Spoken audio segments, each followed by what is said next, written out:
Hello, everyone, and welcome to this week's ECV Ask an Expert series. This week, we will be talking about misinformation, disinformation, and confusion around COVID-19. So, kind of to give my read is like personally, my instinct around this conversation is to begin with the narrative framework about misinformation. This is sort of what my gut understanding of how misinformation works is. It's not like a technically informed viewpoint. We have other people who can provide that.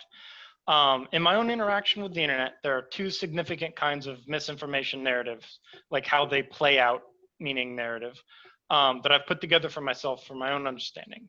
Nothing here is technical that I've been taught. There's tribal misinformation, the kind that are self-inflicted, thought-terminating rhetoric and self-policing of information boundaries, i.e. own group bullying. Then there is information warfare, targeted disinformation, either to cause chaos or to achieve a specific goal, which is usually some exploiting something for profit or some kind of positional gain. I'm not sure this is close to an exhaustive depiction of how misinformation play out, but it's the narrative framework I interact with when processing misinformation interactions, what I see happening on the internet. And there's a third type of information that is not correct that I find to exist, which is I find often the most informative people that I follow on the internet often make mistakes. They push the edge of their own and our collective knowledge, so export some of the error correction to the future and to their audience's own capacity to sort and not mistake a complex point as a like complete like misunderstand something that's difficult to understand.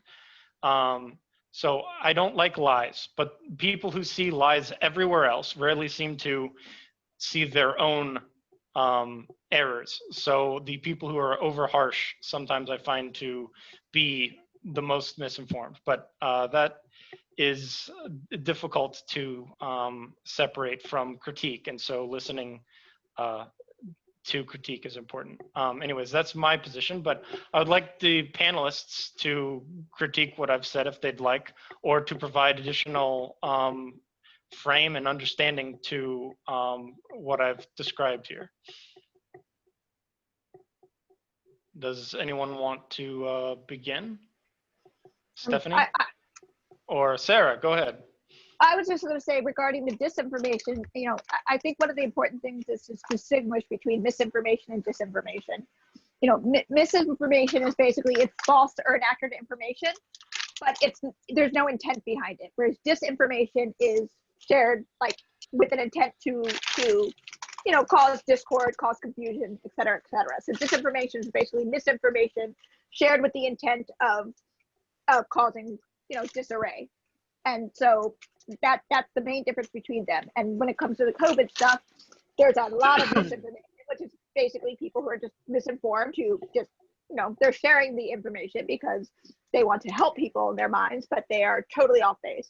And then there's disinformation, which is coming from places, like Russia and China, who have their own intentions behind it, which are being done. China's reason for doing it has to do primarily with taking the blame off of themselves. Russia's reason for doing it is to cause distrust in our government, disarray. The more that they can, cause people to distrust our response effort, the better it is for them. I mean, that's their focus on basically going in and causing as much trouble as possible and causing the population to, like I said, distrust their current government so that Russia can eventually become the savior to everyone. So there's different motivations going on there. All right, thanks, Sarah. Stephanie? Yes, if I may, I would just add something. There is also a term which is more and more used right now related to that. It's infodemic. Infodemic is in fact adding another thing on top of what you what was said, is an overload of information, false or unverified. So not only there are false or unverified or whatever information which is not right, there is an overload of that. And this overload is also adding to the problem. So an infodemic, it's a quite recent term, a neologism in fact, and it came from the first SARS-CoV or CoV-1, if we say, compared to CoV-2 right now. It came from that period in 2003, and it was just a professor which defined that for this very situation. But now it's used for much more than that. And it was infodemic because there are real similitude with the and we have a virologist on the call today. There is similitude with epidemiology and virology, the spread of this information and how it's contaminating others is similar to an epidemic. So that's why infodemic as well, it's another term. So yes, there are false information. Yes, there are fake news as well, or that might be deliberate or not, but there is an overload, and that's another component of that which is important, causing damage into response to a crisis like the one we're facing right now. The pandemic is affected by the infodemic.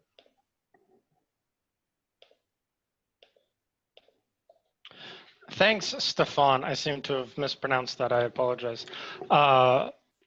So I guess I've posted some of the questions that we've been asking ourselves as a panel before this talk, and what Stefan said about the infodemic definitely rings strongly to me in the way that there's sort of like a virality to misinformation where there are lots of complex forces that apply to what reaches people, and oftentimes the truthiness of a piece of information is not the strongest force or near the strongest force, and that provides puts much of the onus of the sorting on people. And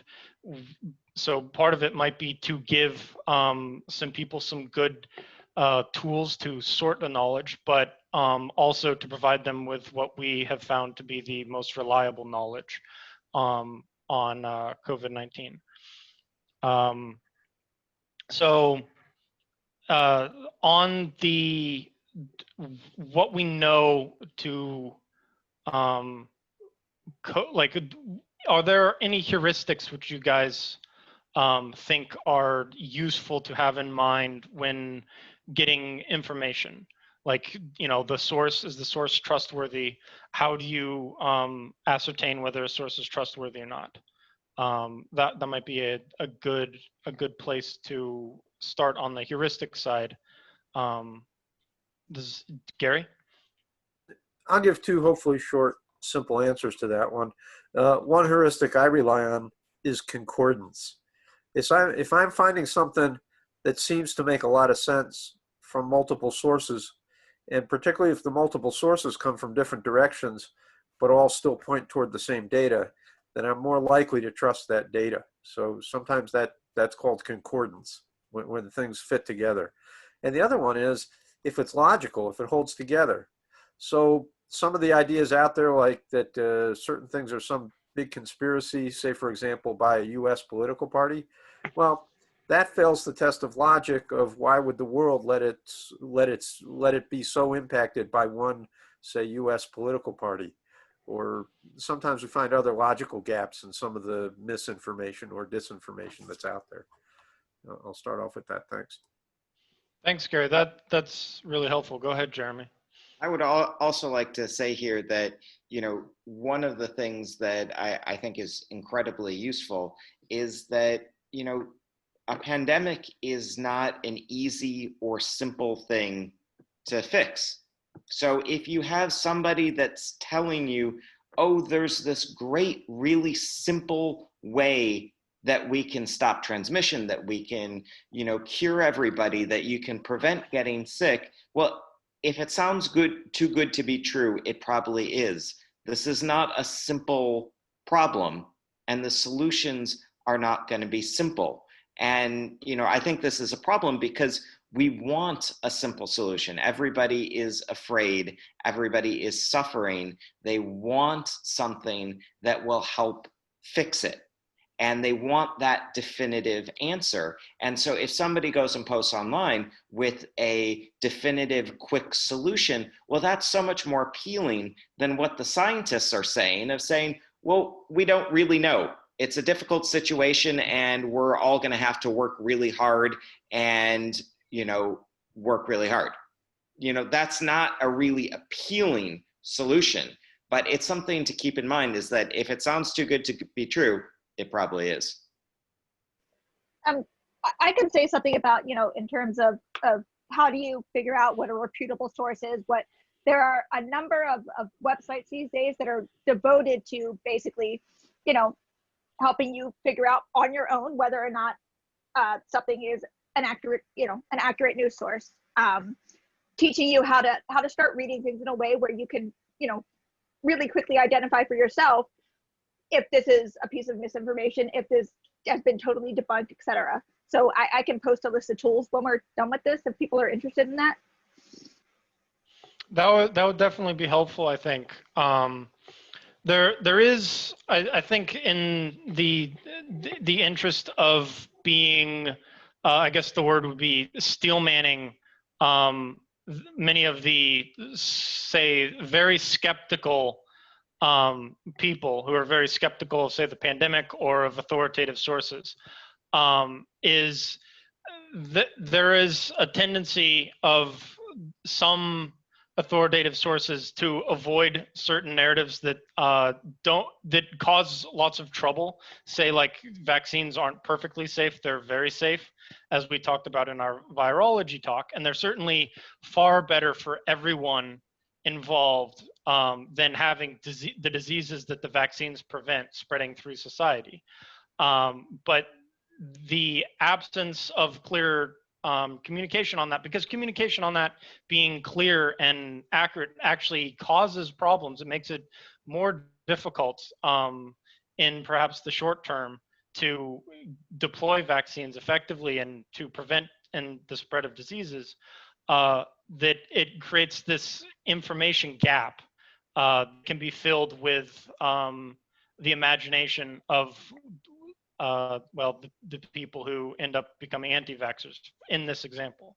And so, you know, to the people who see some of those information gaps, sometimes the gap is not evidence of a conspiracy and some kind of evil scheme, but more has to do with the difficulty of widely broadcasting a certain part of a information set that, when mistaken and amplified as the exclusive information set, makes it far more difficult to get to the real information set and use it well. And this causes trouble. And that's part of the explanation. That's not a justification, as we talked in our virology talk, telling people, hey, vaccines are relatively safe. These are the dangers. These are the mitigations that we practice to make vaccines as safe as possible, and they're better, is the better approach. But, you know, in the heat of the moment, sometimes that can be a challenge. So I would want to put that as like the steel man and the answer to this. Does anyone want us to say something on that before we move on? I can say something really quick. So regarding that, so people where it's an information gap and that's what's going on, and thus they're more influenced by the things they're reading. And here's the problem with all of it, is that there are people who cannot be logic with, cannot be reasoned with, and there are those who can. So in terms of people's information gap, who you know, just because the narrative getting through has been, you know, vaccines are bad, etc., that's pretty easy to counteract.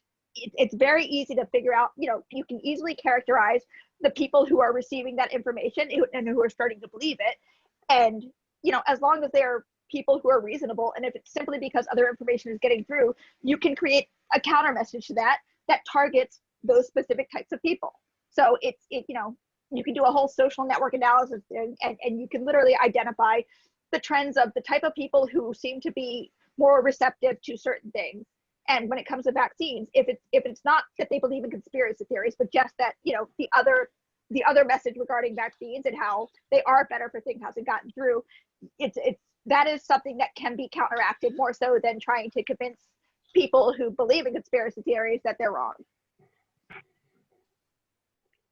If I may, Gio, I would add on that. I think this very pandemic has some specificities. There's a lot of uncertainty, and it's a really complex. It's the high level of complexity of this disease. The understanding around the virus itself, it's complex. Science is progressing quickly compared to other outbreaks like with other viruses in the past. It's very quickly, but not sufficiently quick to follow the misunderstanding and misinformation that are coming.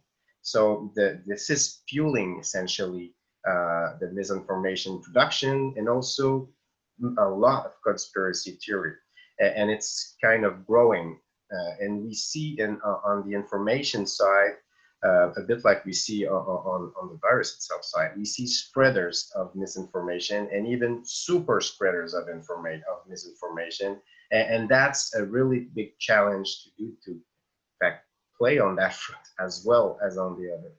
So, and some are coming from bad actors, but sometimes and mostly, and it's important to understand that the vast majority of people which are pushing misinformation really trust they're true. So they really think they're true, and it's a portion of the spreaders which are really on the wrong side of the fence, I would say, but they're succeeding and make others pushing this information virus for them. So this is really important to understand that the majority of people do that just because they don't understand. So it's really, really important that on the other side, the science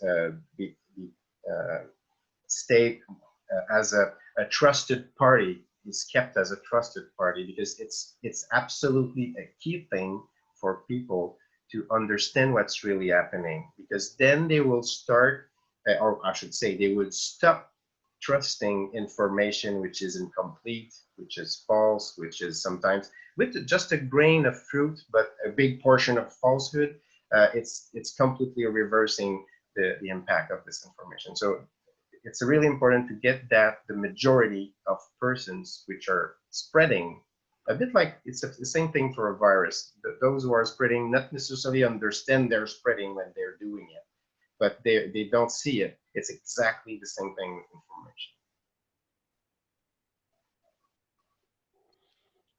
Definitely. All right, so I think we've kind of done a good opening bit on misinformation and sort of some tools to help protect ourselves from it, and some of how it spreads and what it is. I think we should switch to some of the major misinformation hot points on COVID. I'm gonna drop Gary's list into the chat, and we can sort of speed run this a little bit or go in depth if something's important to cover in more detail, and then we might go back to cover some more of the tools we can use, or we can have a more of a Q&A at the end.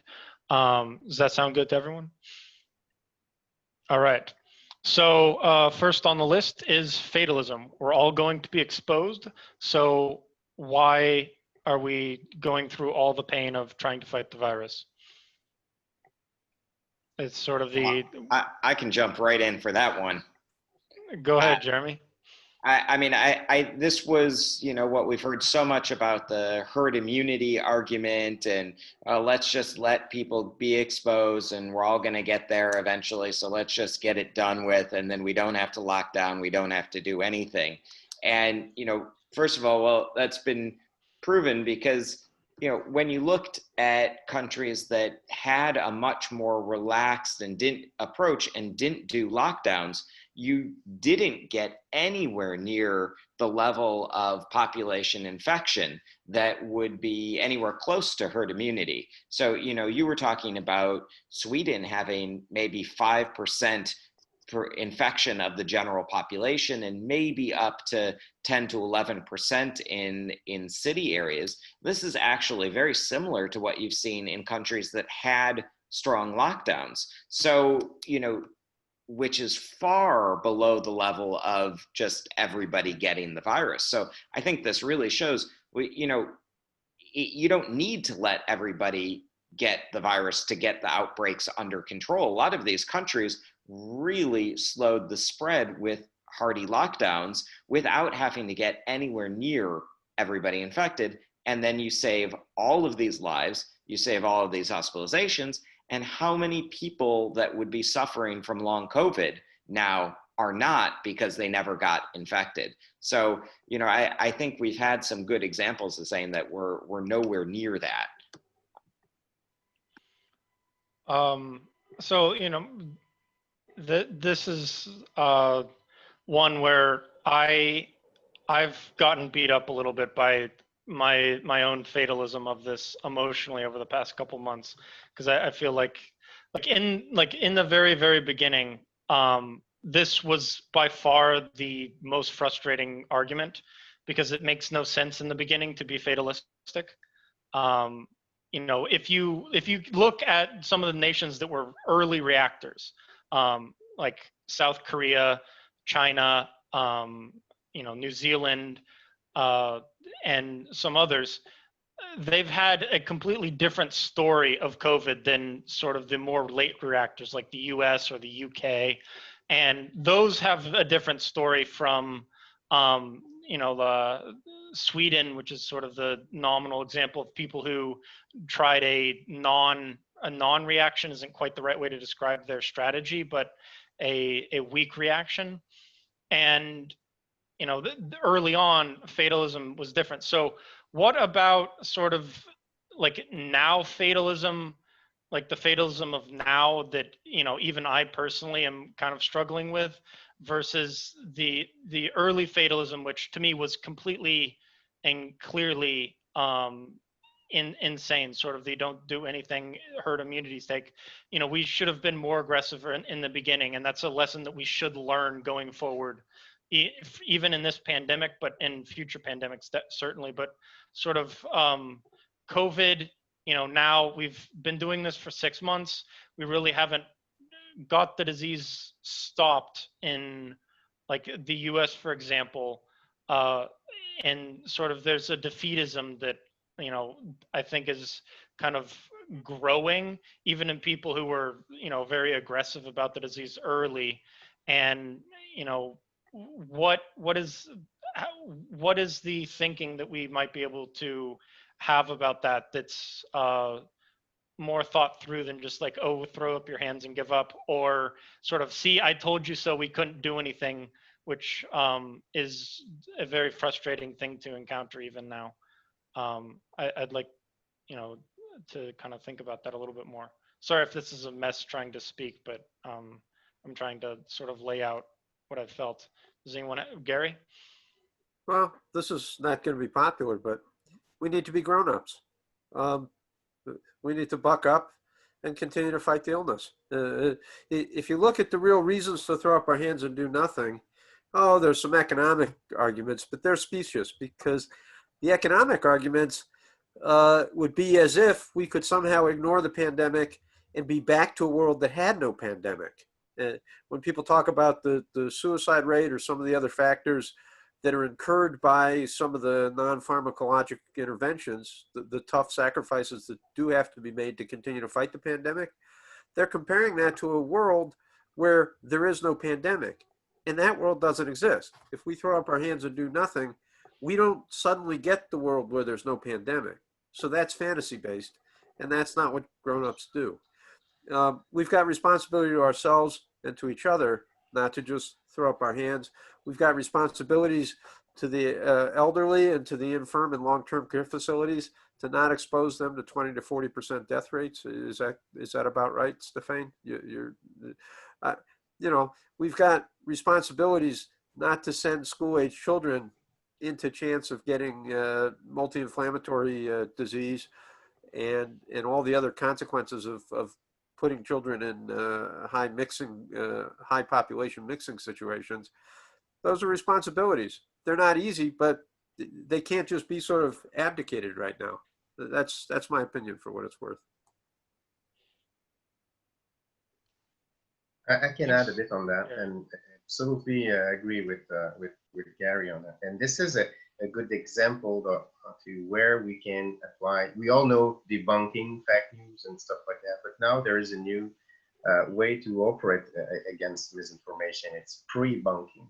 So rather than just wait for the false information to come, it's prepare to what's coming. And indeed, that's the case. So when you organize or you put measures in place to stop the pandemic, for example, it will reduce the case. And then people will say, oh, you see, we don't need the measures because we have no more cases. And you're kind of trapped in this. So this is the kind of situation where we, with education and pre-bunking, we can prepare for a smaller portion of the population to get trapped into this. We don't need any measures because you see there are no more cases. No, there is something bigger than that, and that's a new way to prepare. So rather than just react, it's preparing and indicating and making sure that people are empowered, because as I said earlier, majority of people are not just aware that what they think is false sometimes. So it's even more important to prepare, because if not, the fear, uncertainties, and the complexity as well will just take control of their mindset, and they will fall into the easy trap, which is, whoops, they're just by the stress and fear, they will react the same way as the first men in the savannah would have reacted in front of a lion. They flee. So that's exactly what they'll do in just another way, a more modern way, in front of a virus rather than a lion. But it's the same kind of things they'll do. And to say more about like that, like you're exactly right in terms of once you start figuring out, what misinformation is trending, for example, who's being receptive to it, where it's stemming from, you can start seeing trends, and you can start kind of predicting what the future messages coming out, what other things are going to be said that will likely spread, and you can plan your messaging to counteract those. So yeah, the people who are open to it, the people who are spreading the stuff, like with no ill intent behind them, you can see trends and phrases, and you can basically track over time from the first tweet about something to how it spread through an information network of people. And being able to do that helps you predict future messages and how to counteract those future messages, how to inform people ahead of time with the right information so that they don't instantly just think everything they see is true. So educate them ahead of time.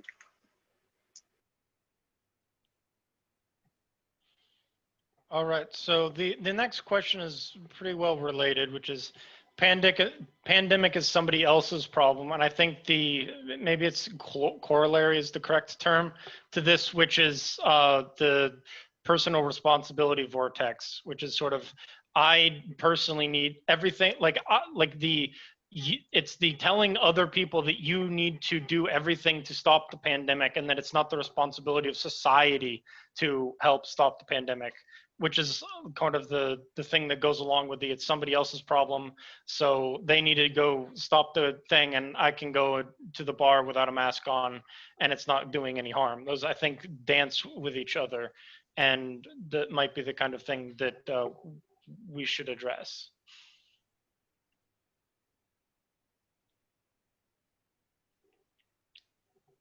So I guess I'll kind of take up the mantle on this a little bit, unless Gary, you want to jump in with some thoughts on this sort of, it's like lockdown isn't necessary if we all isolate, and then also the I don't have to care about COVID because it's not my responsibility to participate, and that there's sort of like over versions of those. Well, I think we tend to emphasize a lot of this relates to what are called cognitive biases, the way our brains sort of process the information that we're flooded with. And one of those, I think there's a term for it, but basically we tend to focus on the here and now, what we see in front of us. And it's a little bit, if it's out of sight, then it's out of mind. So we don't think about how closely we are connected to those that are potentially more susceptible, to the people getting affected. We want to focus maybe if we don't see the refrigerator trucks like New York had for storing the excess bodies, if we don't see ICUs overflowed, then we tend to pretend that the pandemic isn't there. But we miss this other iceberg of problems that it's causing for people, the long-term hardship, and that's sort of out of sight. But if we give it a moment's thought or a moment's reflection, we're very tightly connected to all the, most of us have within our close circles several people who have susceptibility factors, and then of course plenty of folks who don't have any identified susceptibility factors are still getting quite ill and getting tragic outcomes. So that's part of the problem, I think, with people thinking that it's somebody else's problem. It's an understandable perception because, again, we kind of focus on what's right in front of us, but we need to think about that. So I think we need to start the speed run because we're running a little bit low on time here. Pandemics, a PR stunt to consolidate power by pick your favorite evil conspiracy. That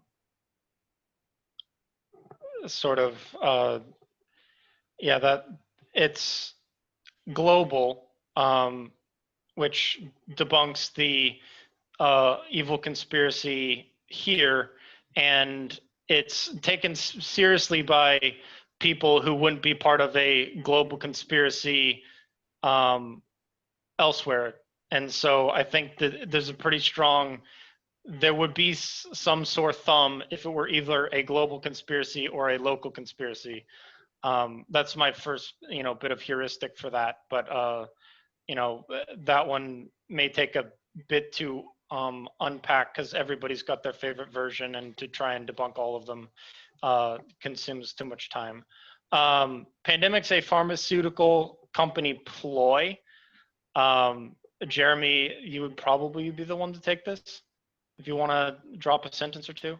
I think this actually sort of fits with the previous one as, a sort of stunt to consolidate power just by pharmaceutical companies.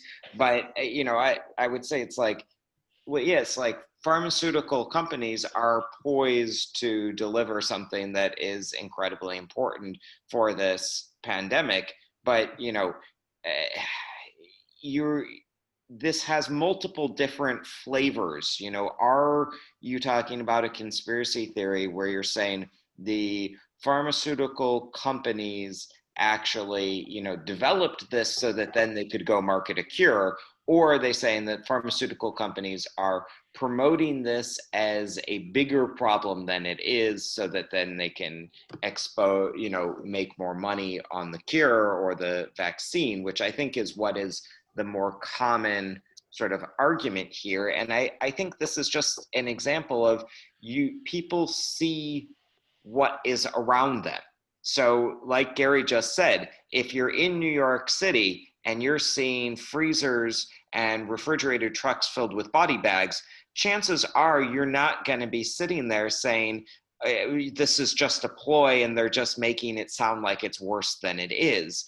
But if you're in a rural area of the country where nobody has even gotten COVID, then it's much easier to say this. And so it's just a matter of perspective and what people see locally. And I think that that's an important thing, is that you have to be, you can't just generalize to people. Everybody is responding to information in a different way, and everybody is coming from a different perspective. So you have to actually be having, the best thing you can do is to actually be having a conversation with people, because everybody's got different perspectives and everybody's seeing this differently. So how do you talk to somebody that is in a community that nobody's really gotten sick? And I think that's a difficult point, but you have to really show that perspective of, yes, this is what's going on other places. The pandemic is a bit of local, and response may also be best a bit of local. Pandemic will go away when it cools off, warms up outside. I mean, we've been watching this all summer and it's not really changed. And it started in the winter and has, like, if anything, it'll get worse this winter, but I can't imagine it suddenly going away. So I think that, the seasonality, I think, was mistaken by a lot of people as meaning it would, like, when that was first depicted by the sciences, oh, then the summer it'll go away like the flu, instead of this will become gradually more endemic as time goes on, and that's really terrifying, which was how I read seasonality when it came up. And so I think that probably covers that, and I really want to sprint through as much as we can, unless somebody has something they'd like to add to that. Herd immunity works. I think we covered that pretty well previously. So magic cures are out there and being suppressed by mainstream medical community. I think we covered that, but I think that this might be something where there's a little bit more going on with hydrochloroquine, because some very technical people I know are having long Facebook discussions about hydrochloroquine, and there seems to be kind of a little bit more to that story, but that may be a discussion for another time. But if it were powerful and obvious, it would get through. Because it would be powerful and obvious and nobody could argue with it. Whereas it might have some benefit, but in certain circumstances, and it's complicated and it has harm. And so it's this long contracted conversation. That's more likely to be true with any treatment, because treating viruses is very, very hard, as we discussed, Jeremy, in the virology talk. COVID only spreads by droplets, or that we know transmission details, or that masks are harmful. We seem to have pretty decent evidence that being outside is better than being in a confined space with low airflow, and that masks, like, so obviously as a mechanism reduce spread, that it's rather insane to claim that masks are useless.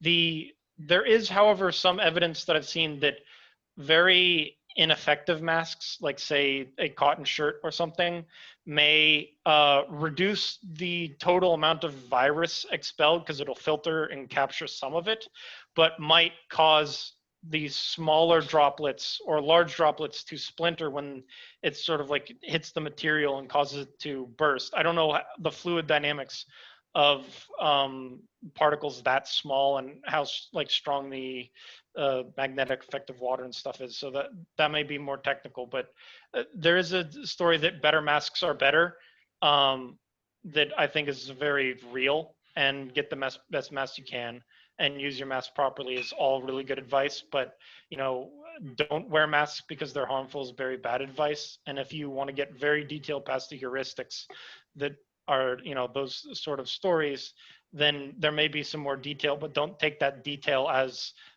like an excuse not to wear a mask. It's an excuse to wear a better mask. And so I think that covers it, but Jeremy, if you want to step in and add some more. Yeah, I just want to add one real quick point, which is that I think masks are a really great example of an added problem that we have in this infodemic, not specifically misinformation, but infodemic, which is the fact that as scientists and medical professionals, our understanding and our knowledge of the virus, the pandemic, preventions, and what we're suggesting to do is changing as we learn more. But we're trying to provide definitive recommendations of what people should do. So when earlier on there's a recommendation for one thing, and then the evidence starts to shift and change, and now there's a recommendation for something else, that is a big problem, because now that first message is already out. And so I think there's a perception that either that means you can't trust what the scientists are saying because now they're going back on what they said before, or you don't know which version of what to trust. And I think that that's a real problem. It's also a problem sort of reflecting the understanding and interaction of sort of science and society, how science is explained and how we understand sort of the scientific process, which is a whole separate problem. But I think that this is an additive problem that relates to the infodemic side. All right, I think that's actually a really good transition to sort of the next frame of conversation, which is one of the questions that we've gotten from one of our people, Matthew Davidchuk, which is there seems to be a few different good faith approaches that are incompatible, specifically the precautionary principle versus data evidence-based thinking. There are perhaps others as well, like other approaches that sort of mesh with these that are good faith knowledge toolkits and decision-making toolkits, but they might produce incompatible outcomes when used to the exclusion of the others. How do you reconcile these? And then he expands it a bit with, in regards to my earlier question, I am assuming good faith, and gives an example of a source. Good intentions don't mean less harm is done, and of course there may not be good intentions. So what do we have on precautionary principle versus sort of data based? And I've definitely been on the precautionary principle side of this, but it adds another layer of actual misinformation and confusion to like what is good advice and what is a good advice across time and the updates to good advice. So Gary, do you want to speak on that? I'll take a quick stab. And so my understanding of precautionary principle is that we're dealing with a novel virus in the human population that can cause unknown harm or an unknown extent, potentially high upside if we let it go uncontrolled. And the data quotes evidence-based, I presume, is referring to people looking at things like economic impact of lockdowns, comparing, say, decreases in GDP to past decreases. But that relates to what I was talking about earlier, that's presupposing that you could compare a, say, for example, lockdown world to a no lockdown world. But that's based on the fantasy that you'd have a no lockdown world with no pandemic. So your no lockdown world with pandemic is as difficult to measure or estimate and is not data or evidence based than your lockdown world with pandemic. It's a false comparison. Saying that the data shows how much non-pharmacologic interventions cost us, that's compared to a world that didn't have a pandemic. And that's a false comparison, because if we take those interventions away, we still have a pandemic. And go ahead, Jeremy. Stefan, you're going to say something. Yes, I was just to say that the question between the droplets and the aerosol that you just highlighted earlier is a good example of the precaution principle application. So indeed, during the last 4 or 5 months, the studies and the research has changed a lot and has progressed a lot in the meantime. Whether it's more an aerosol-based transmission, whether it's more a droplet-based transmission, it is not that much important in the end, because if we consider the precaution principle, whether you're in an unmasked church choir, whether you're in an indoor restaurant and you're with many people, there's a risk. If it's really the droplets, which are the worst portion of it, or the aerosol, for the individual in the restaurant, that's not that much important. So that's important that people trust the authorities when they express the fact that it's better not to take any chances with that. But as Jeremy said, during the last 4 or 5 months, there were different measures and just unput at some time. So there might have been some uncertainties applicable, and people might have badly react to these changes. But it's really important they understand,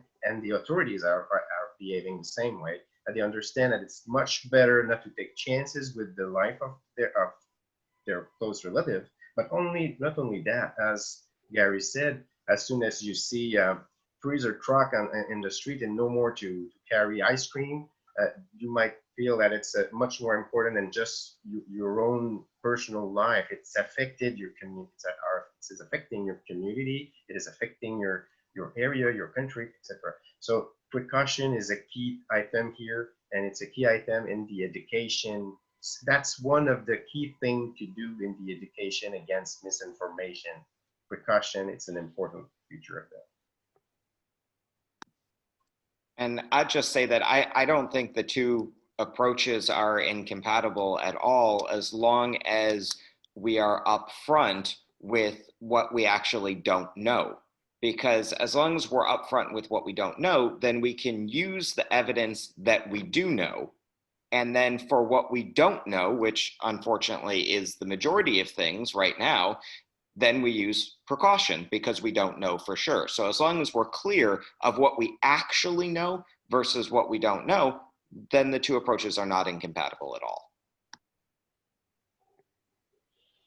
Sort of my take on a bit of the precautionary principle, especially with something like a pandemic, which like the dynamics of a pandemic are viral. It can go from no person infected to one person infected to everyone infected. It doesn't literally usually go to everyone infected, but sort of the dynamic is like that. And so the bad is kind of, the upper bound of bad that is possible with a pandemic is rather unbounded in terms of human terms. And so a pandemic is the kind of thing that you want to overreact to. There are like most dangers are things that you want to react to, modulated by the exactness of the danger. But a pandemic is one of the things, especially a novel pandemic, is one of the things that you really want to overreact to, because the cost of overreacting is relatively small the earlier you overreact.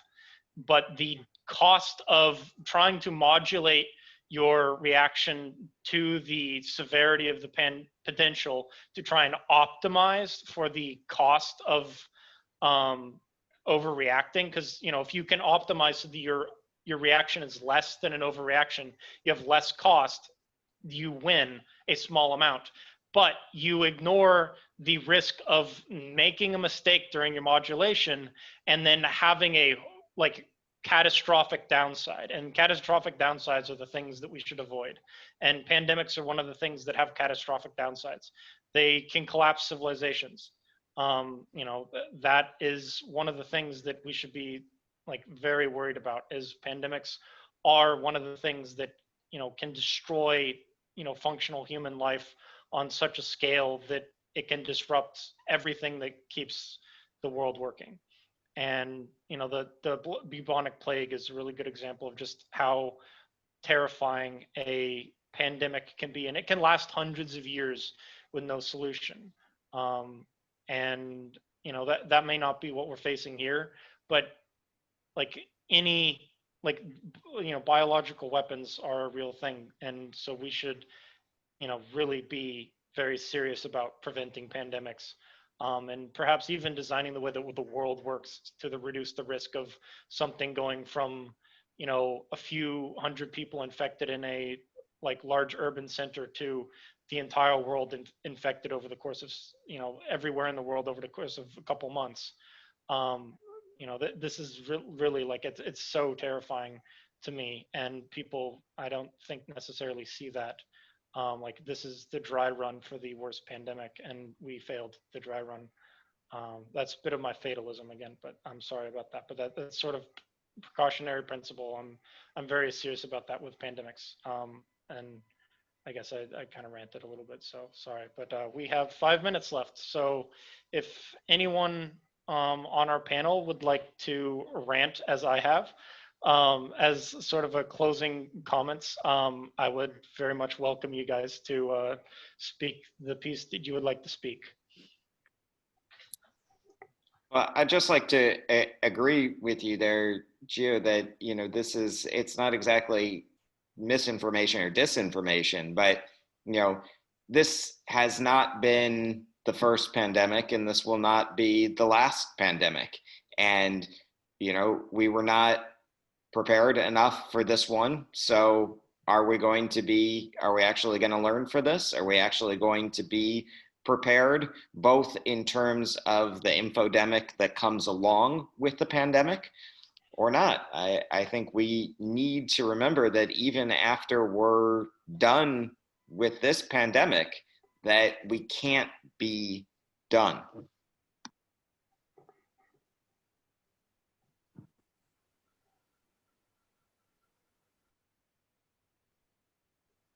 Gary, Stefan, go ahead. Yes, I could add something related to what we've discussed. In fact, COVID-19 is frightening for many persons, and you talked a bit about the long-term consequences and potential.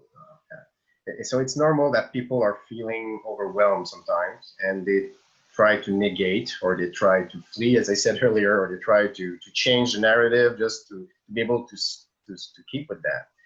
So, and it's a big portion of the population. You know, there was a study done by Gallup a couple of months ago, which was saying that 30% of the people in 28 countries, including United States, China, Spain, and many countries, 30% of the persons were seriously believing that this pandemic was caused by some kind of forces, whether it's a government or pharmaceutical company, as Jeremy was talking about earlier, or something, but it was a kind of prepared thing. So 1% out of 3, so that's huge. Okay, so when we are talking to somebody which firmly believes in misinformation and conspiracy theory or that kind of things, it's important that we understand that trying to argumenting too directly, that will just put these persons in a situation where they'll just reinforce their belief. So there is a way to approach this person and going softly and explaining, trying to establish a discussion with this person. It's not, in fact, kind of going too directly would just block any possibilities to discuss, and that will put that 30% that was talking about, that's not this month, it was a couple of months ago, but still 1% out of 3, that's huge overall in 20 countries. So that's a good estimation of what it is on the planet. And by the way, China, Spain, US, India were the 4 highest in the 30 plus rather than under 30%, just for you to know. So, and these persons might have belief in more than just one misinformation. So it's important to establish a discussion to understand up to where it is going. And then you start by establishing discussions, even an open debate. So we're listening, and that's the kind of cure. So if it's a disease, you treat it with medical things. If it's misinformation, you treat that with discussions, exchange, listening, and then correcting. So that's the way to approach these problems. And each and everybody of us here on the call, but even your families and all your relatives can do that. So we're all equipped to discuss with others. It's just the way we approach it that will change a lot the outcomes at the end. That was mine. Gary, do you have any final words you'd like to share? No, I've been learning and listening. Thank you. Sarah, do you want to say any final word? No, this has been very interesting, and no, it's been fun to talk about. I have lots of stuff I want to say, but there is not time for it. But just that, yeah, the pandemic has provided a great opportunity for people to amplify wrong information. Yes. I guess that gives us the end of our talk. Thank you, Stefan, Gary, Jeremy, Sarah, and our background manager, and Anjum, for helping, putting this together, and for being our panelists. I appreciate all of your time. We, the audience as well, everybody, we all appreciate your time. And are so glad to hear from you. And I think we'll probably want to cover more on misinformation in the near future. So I would like to invite all of you back in the next couple weeks. Other than that, everyone, be well, stay safe, and think well about the information in the world. Peace. Good night.